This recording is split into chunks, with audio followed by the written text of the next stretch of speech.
Bismillahirrahmanirrahim. Assalamualaikum warahmatullahi wabarakatuh. Salam sejahtera untuk kita semua. Terima kasih atas kehadiran Ibu dan Bapak Guru pada hari ini yang telah hadir di acara pengimbasan modul pendidikan guru penggerak. Adapun materi yang akan saya sampaikan adalah kerjasama antara Sudin Wilayah Jakarta Timur 1 dan 2 bekerjasama dengan Balai Besar Guru Penggerak Daerah Istimewa Yogyakarta. Adapun materi mengenai diseminasi budaya positif.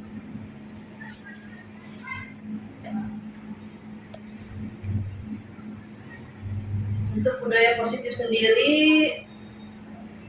berarti nilai-nilai, keyakinan-keyakinan, dan kebiasaan-kebiasaan di sekolah yang berpihak pada murid dan kebiasaan-kebiasaan di sekolah yang berpihak pada murid itu sendiri yang dapat berkembang menjadi pribadi yang kritis, penuh hormat, dan bertanggung jawab. Untuk pertanyaan pemantiknya, setuju atau tidak setuju, meliputi apakah hukuman dapat mendisiplinkan anak, ataukah pemberian hukuman dengan hal positif seperti membaca atau membersihkan halaman sekolah dapat meningkatkan disiplin anak, ataukah memberi penghargaan dapat meningkatkan motivasi belajar pada anak. Lanjut, konsep utama dari budaya positif meliputi disiplin yang positif, motivasi perilaku manusia yang terdiri dari hukuman dan penghargaan, posisi kontrol seorang guru, pembuatan keyakinan sekolah atau keyakinan ikhlas, yang terakhir penerapan segitiga restitusi.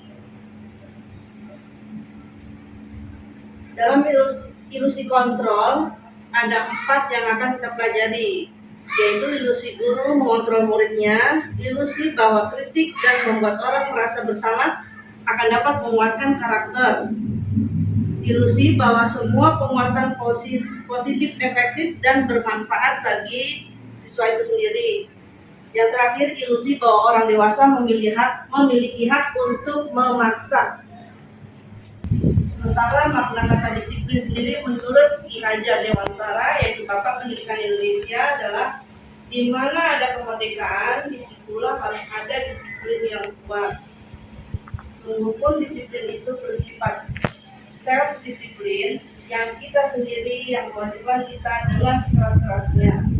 Tetapi itu sama saja sebab kalau kita tidak cakap melakukan self-disiplin itu sendiri. Wajiblah penguasa lain yang mendisiplinkan diri kita. Dan peraturan demikian itulah harus ada di dalam suasana yang merdeka. Nah, disiplin positif terbagi menjadi 2, yaitu pengertiannya suatu cara menerapkan disiplin tanpa adanya kekerasan dan ancaman, yang dalam prakteknya melibatkan komunitas serta perilaku efektif dan antara guru dan siswa. Dalam penerapan disiplin positif ini, murid diajarkan untuk memahami konsekuensi dan perilaku mereka. Selain itu, disiplin positif juga mengajarkan murid bertanggung jawab serta menghormati dalam berinteraksi dalam lingkungannya. Nah, motivasi perilaku manusia ada 3, menghindari ketidaknyamanan atau hukuman. Yang kedua, mendapatkan imbalan dari orang lain, menghargai diri sendiri. Untuk motivasi perilaku manusia yang merupakan motivasi eksternal itu adalah menghindari ketidaknyamanan atau hukuman dan mendapatkan imbalan dari orang lain. Sedangkan menghargai diri sendiri itu merupakan tujuan positif dari disiplin. Nah, di sini ada dampak pemberian penghargaan. Ada 5 dampak dalam pemberian penghargaan terhadap siswa. Yang pertama, pengaruhnya untuk jangka pendek dan jangka panjang. Yang kedua, penghargaan tidak akan efektif. Yang ketiga, penghargaan menghukum. Yang keempat, penghargaan mengurangi ketepatan. Yang terakhir, penghargaan merusak hubungan.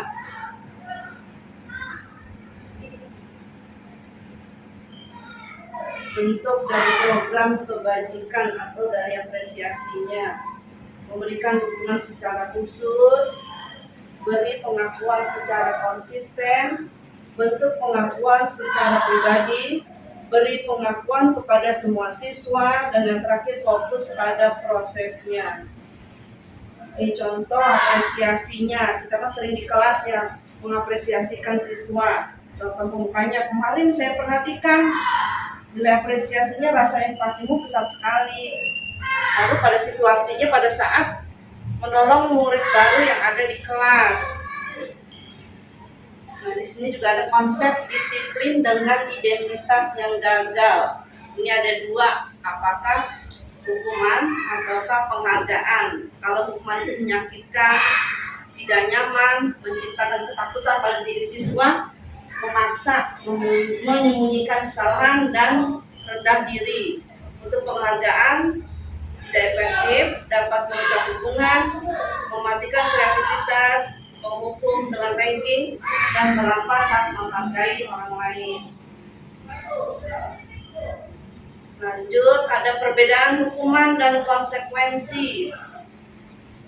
Kalau hukuman itu sesuatu yang menyakitkan dan pasti terjadi. Kalau konsekuensi sesuatu harus terjadi. Di sini ada perbedaan tugas hukuman dan konsekuensi. Ini sering kita lakukan di kelas ini.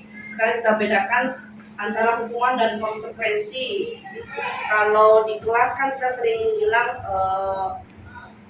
tolong catat di bukunya 100 kali saya tidak akan terlambat lagi datang ke sekolah. Itu merupakan hukuman. Untuk konsekuensinya, ini contohnya menggantikan kertas temannya yang rusak, atau bisa contoh lain menggantikan pensil yang rusak atau yang dihilangkan oleh temannya. Itu merupakan konsekuensi. Terus konsekuensi yang lain, membersihkan air yang tumpah di meja temannya karena kesenggol pada saat belajar. Ini merupakan konsekuensi. Konsekuensi ada contoh lagi, lari mengelilingi lapangan 2 kali karena terlambat 10 menit. Kalau yang tadi kan karena tidak hadir di sekolah. Kalau ini mengelilingi lapangan 10 menit karena telat. Nah, ada perbedaan antara hukuman, restitusi, dan konsekuensi pada kasus murid yang telat atau terlambat hadir ke sekolah pada saat upacara bendera. Ini hukumannya, biasanya guru menghukum hormat bendera selama 1 jam, atau biasanya siswa disuruh berdiri di depan kelas selama jam KBM berlangsung. Ada juga guru yang marah kepada siswa sehingga siswa menjadi takut. Kalau pada restitusi, guru hanya memberikan konsekuensi saja, contohnya menyanyikan lagu-lagu wajib nasional, atau guru bertindak tegas sehingga murid menaati aturan.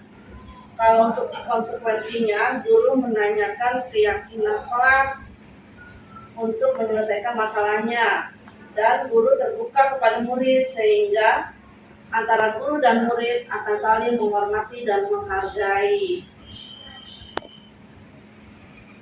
Nah, ini konsep disiplin dengan pendekatan restitusi. Restitusi sendiri adalah proses menciptakan kondisi bagi siswa untuk memperbaiki kesalahan mereka sehingga mereka bisa kembali pada kelompok mereka dengan karakter yang lebih kuat, yang lebih baik lagi. Ciri-ciri dari restitusi yaitu bukan menebus kesalahan, namun belajar dari kesalahan itu sendiri. Lalu bisa memperbaiki hubungan. Tawaran bukan paksaan, menuntun untuk ke dalam diri, mencari kebutuhan dasar yang mendasari tindakan, menguatkan dan fokus mencari solusi yang tepat.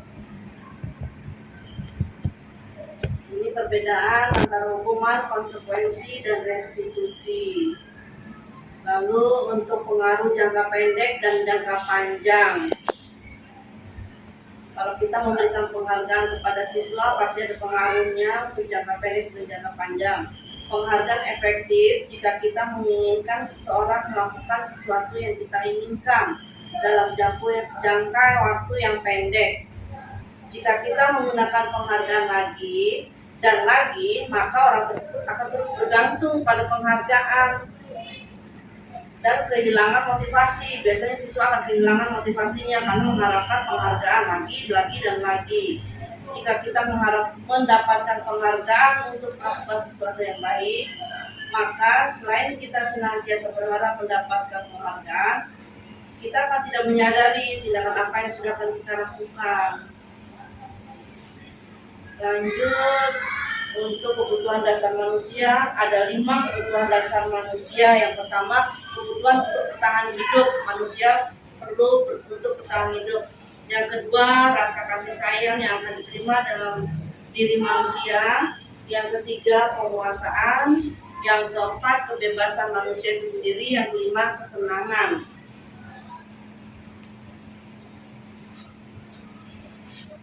Nah, ini 5 posisi kontrol restitusi. Kita sebagai guru lihat, ini ada 5 posisi kontrolnya. Yang pertama, penghukum. Apakah guru itu sering menghukum ataukah pemantau, atau membuat rasa bersalah, atau teman, atau sebagai manajer.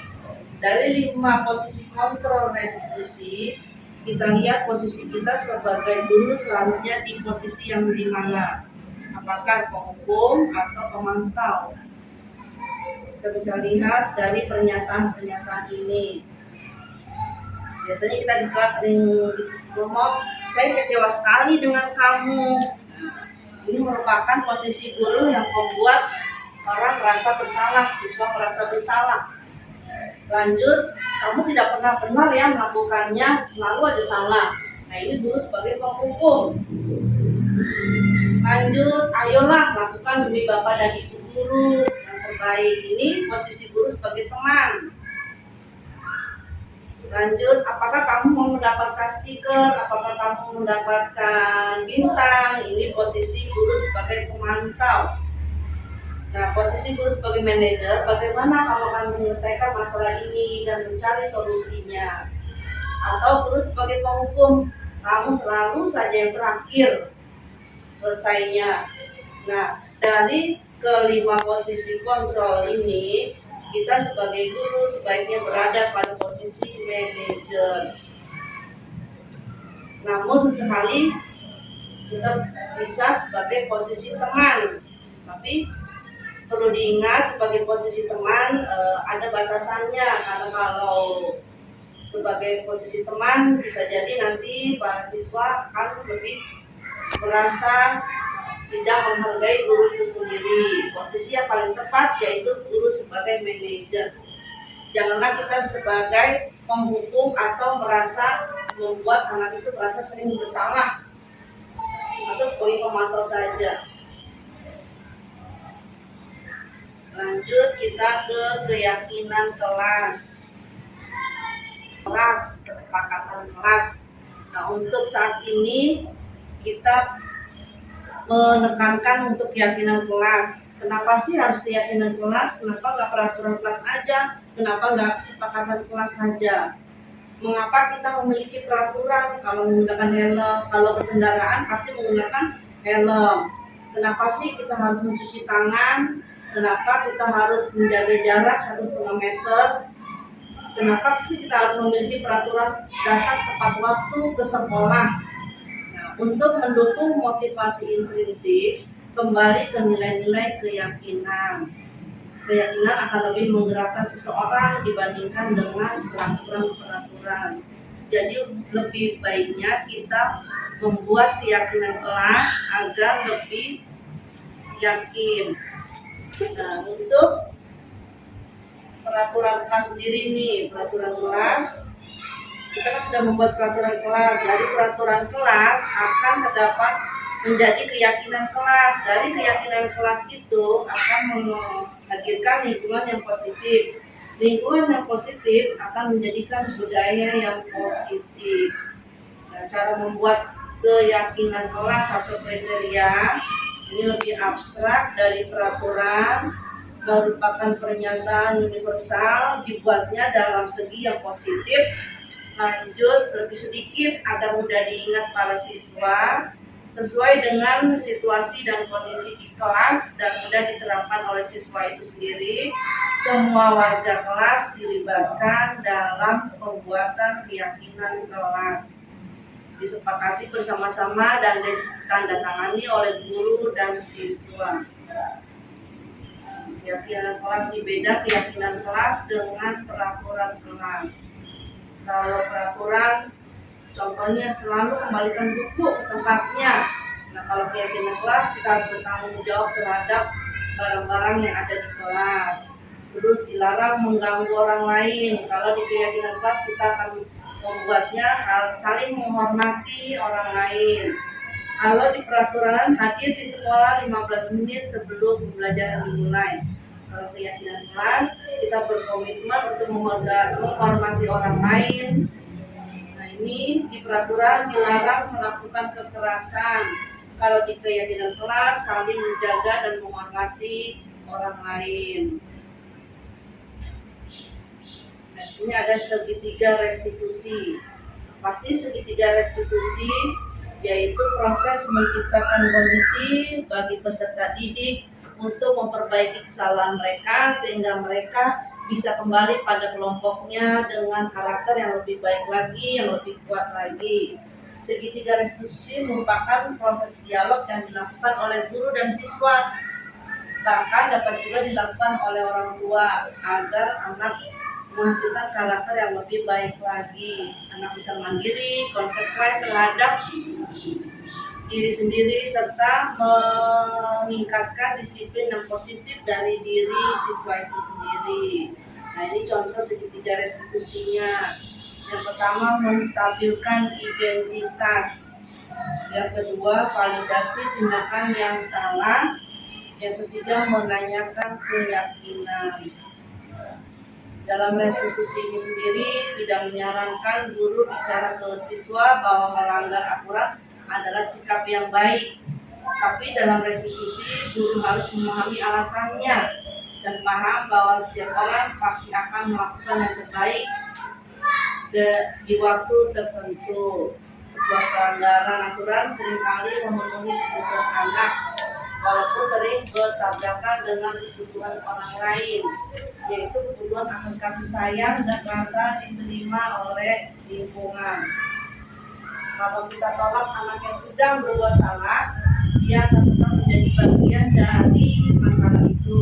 Namun bila kita memahami alasannya melakukan sesuatu, maka dia akan merasa mudah dipahami.